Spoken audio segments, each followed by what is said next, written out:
Welcome back to the C Morning Show, everyone. A very exciting morning for us because we're just about to jump into our second discussion of the morning. But first, we have an inspiring story to share with you, and it comes from an Indonesian woman who successfully raised our national flag at the South Pole in December of last year.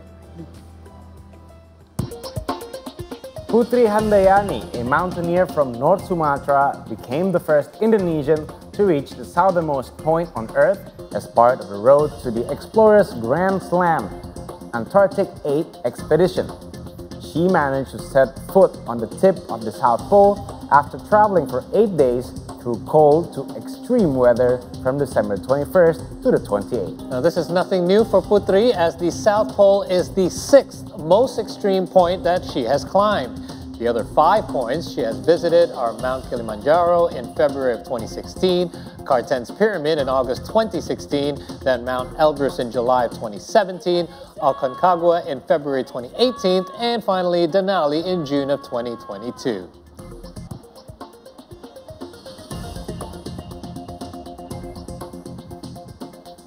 And to dive into her incredible journey and the challenges she faced reaching one of the most extreme places on Earth, we are excited to have her in our studio today, engineer and mountaineer Putri Handayani.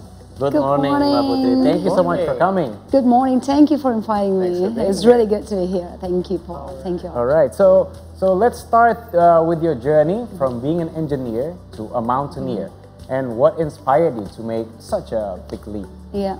Well, I wouldn't say it's a leap or a switch, because actually, in fact, I was a mountaineer first before I was an engineer. Right. So I started climbing when I was 13 years old. But of course, it was the mountain in North Sumatra, right? It's Mount Sibayak. It's not a mountaineering, like a ice climbing or so on. It's just a trekking, but I did the trekking for a long time ago. And then 2016, I started the high altitude mountaineering, right? So I did not really switch. I'm an engineer by professions and a mountaineer by passion. Heart. Yes. Right. Exactly. Okay, so let's talk a little bit about this most recent achievement of yours. We mentioned some of the other achievements and some of the other peaks that you have climbed in the past. What made this particular climb different than the others, and what was the difference in preparations, both physically, logistically, and some of the other things that you had to kind of get yourself ready for? Yeah. Well, the most special thing about these expeditions, I think, because there's no Indonesian yet reached that point and then did this expedition. Is that why you chose the South Pole? Well, actually, it's part of the Explorer Grand Slam, right? I see, yes. I mean, like, if it's a mountaineer, then you want to do a 7th summit, right, normally. Correct. Because this is the highest point on each continent, right? It's the best way to explore the world while doing what you love, right? And then, of course, after that, there is some other level, which is with the poles, Explorer's Grand Slam, and there's another one, the 14 peaks. That's the true Explorer Grand Slams, right? So hopefully I can do that next time. Eventually. But yeah, so I picked this because it's actually part of the Explorer Grand Slam. So I did not particularly choose the South Pole only, but the Explorer Grand Slam. Okay. So it's a part of the journey to complete that. And it was different than the others that you had done in the past, obviously. It's different. The type of expedition is really big glaciers, right? It's mostly flat, even though we have like 3 kilometers ice beneath us. But it's mostly flat, and the wind is unbelievable. So we were walking every single day just like a stormtrooper.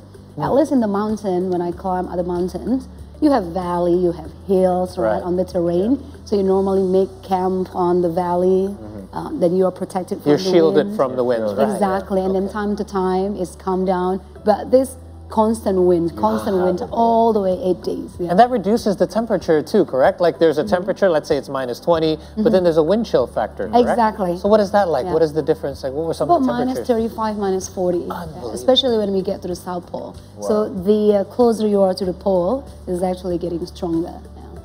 And the hard part is the wind slap your face from the left. Because you're always going toward that direction. Right. The same direction. So it's the same direction all the time. So you get cold from one side, and then the other side is still a bit warm. So share us your experience in facing these extreme colds.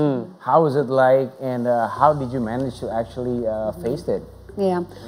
Well, first thing first, the preparations, right? So of course, this is not the first snowy or icy terrain that I've been on. So I've been on the other, well, even outside the Explorer Grand Slam, I've been on some other snowy mountains. But particularly for the South Pole, I had two training. Back in July last year, I went to Switzerland. So I climbed 8 peaks within a week. The one above 4,000 meters. Wow. That was just to train. And then in October, I went to France, in Chamonix, to train. The one in Chamonix is more the skill, winter camping, using the ski, using the crampon. It's more of the technical skill than the climbing or reach the summit. So I did every 3 months, if you think about that. Then I expose myself to the cold. So getting yourself used to. Exactly, yeah. Because it's like a stinging feeling, isn't it? It is. It's almost like you get like these pinpricks in your skin. Right? Yeah, Okay. yeah. Wow. Yeah. I can't imagine. Yeah. So how did it feel when you finally reached the summit? I mean, becoming the first Indonesian. Yeah. I cried for sure. Really? Oh, Yeah. that's nice. You know, it's not a burden, but if you think about that, you carry the red and white flags the there. flag. You're not carrying. It's not just an expedition. It's not just the flag. It's not just you as an explorer, right? You carry the whole country behind you. You become the representative of the country, right? So it's like, okay, Indonesia represents. So between like, there's a lot of pressure here, but I'm so proud we actually make it. Yeah. And that must have motivated you along as well, knowing that a lot of people are counting on you. Exactly. Right? And by the way, you mentioned earlier that not everyone made it to the peak. So just to show how challenging it was, there were That's right. 17 of you went up, but one had to be On the third correct? day, have to be evacuated. There you go. That shows the level of difficulty. Yeah. And you at that time you are the only Indonesian at the expedition. Correct.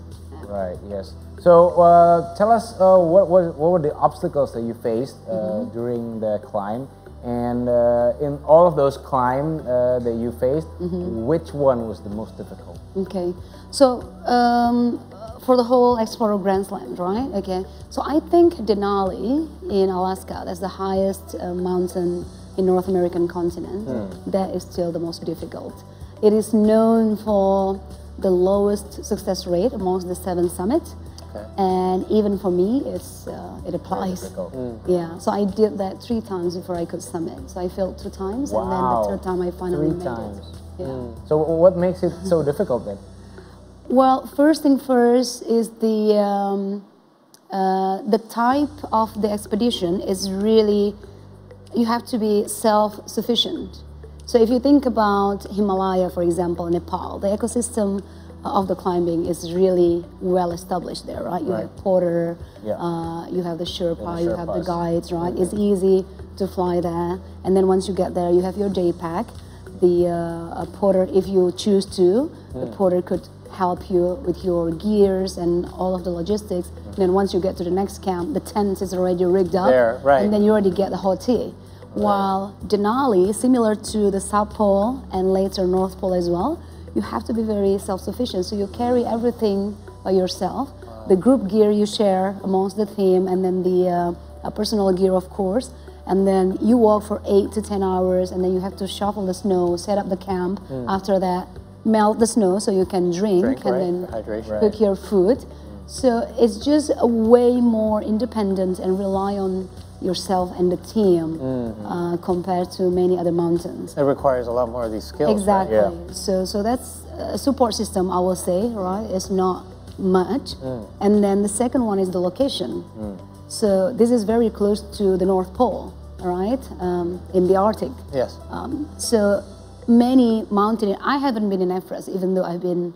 I climbed 3 mountains in Himalaya, but not Everest yet. But many people said if Everest location is in Denali, maybe no one will make it. Really? Yeah, because Because it's of its way. condition. Yeah, so Denali is about 6,000 and Everest is almost 9,000, 8,800. But it's probably comparable at the summit of the Denali. Like how cold is that? Yeah, Right. just because of the It's location. closer to the pole. Exactly. Right. And also the distance between the base camp to summit, it's also the longest amongst the 7 summits. It's slightly longer than Everest even. Safe to say then, if you've conquered Denali, that you likely should be able to conquer Himalaya as well. I hope so, Everest. but you know, in the mountaineering world, you never know. True. You could see like the most elite climbers who is doing solo fall down to the crevasse. Yeah. Like you Yes, never know. anything can happen. So I want to ask you this. We don't like to differentiate between genders, but are there any particular challenges that you face as a woman that's different than as male climbers? Because we're not really sure. We're not from that. Yeah. Well, I'm engineer. I'm an engineer, right, by profession, right? So I do face that challenge as well. But honestly, I think it's easier somewhat to be an engineer than the mountaineer.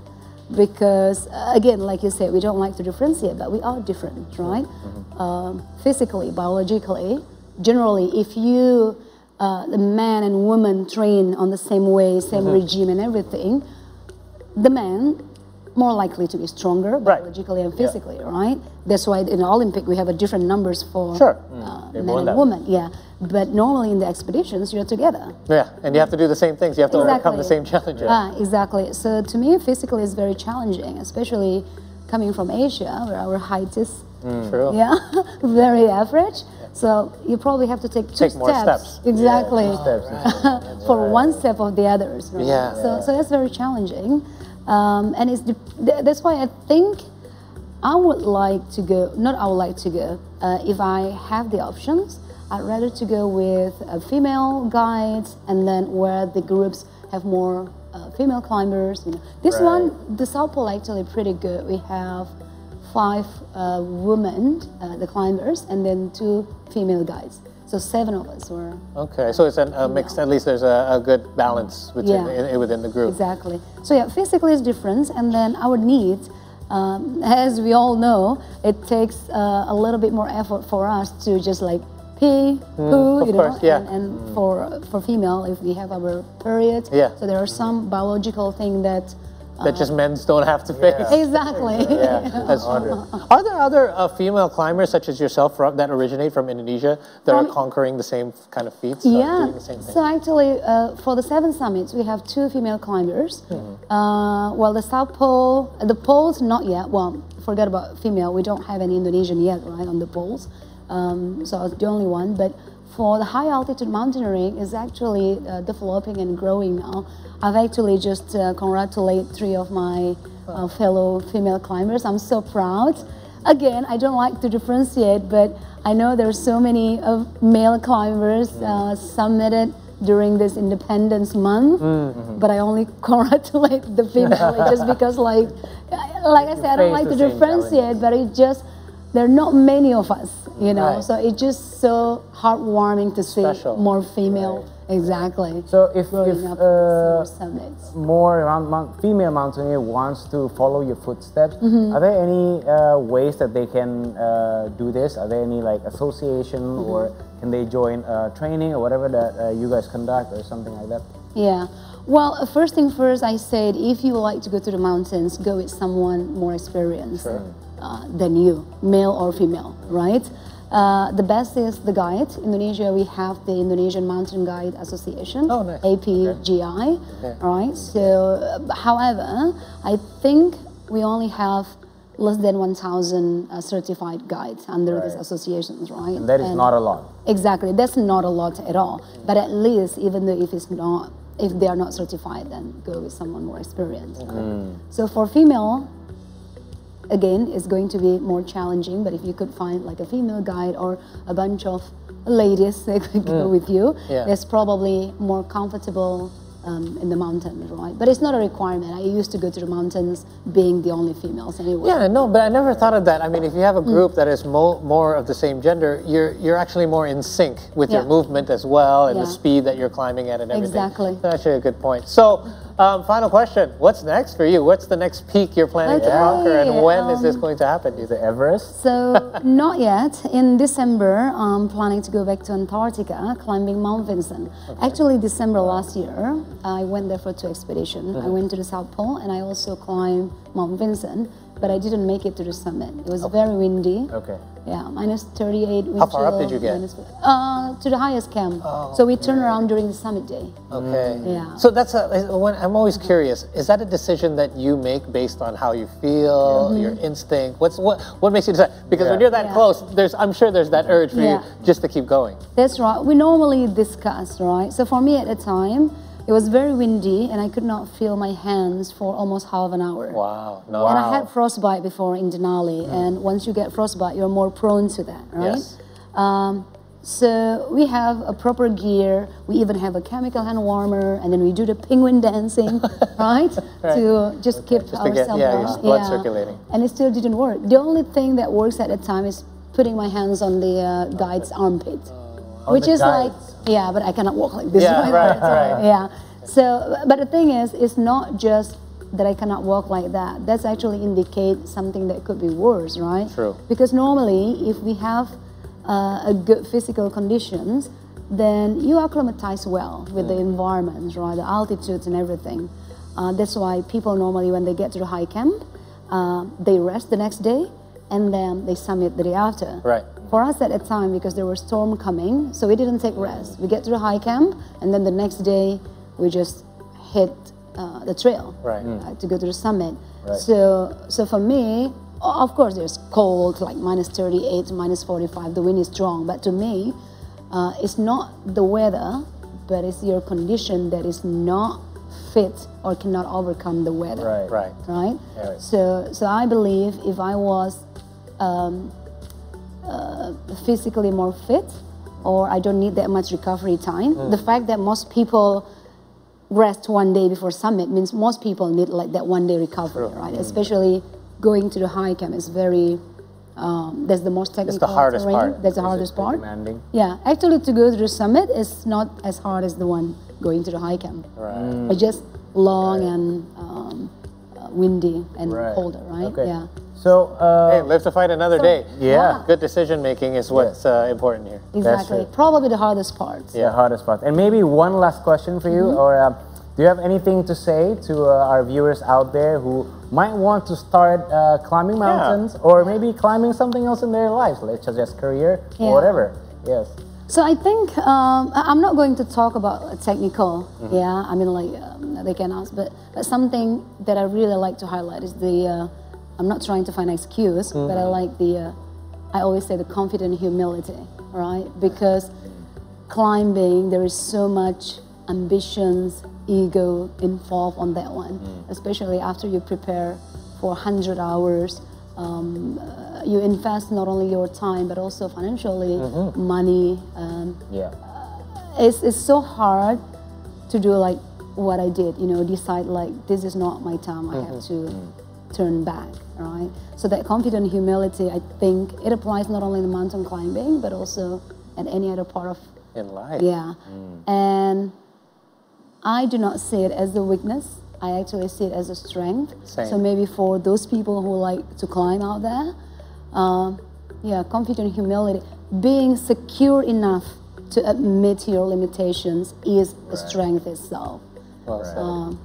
Just keep that in mind before climbing. Amazing. It's such an honor to have met you once again. Thank you so much for coming by and sharing. I wish you had more time, but hopefully we'll have you back after you conquer your next peak. Thank you so much. Thank you, Putri. Thank you so much, Putri. We're going to take a short break here on the program. More updates to come your way when we return here on the C Morning Show. Do stay with us.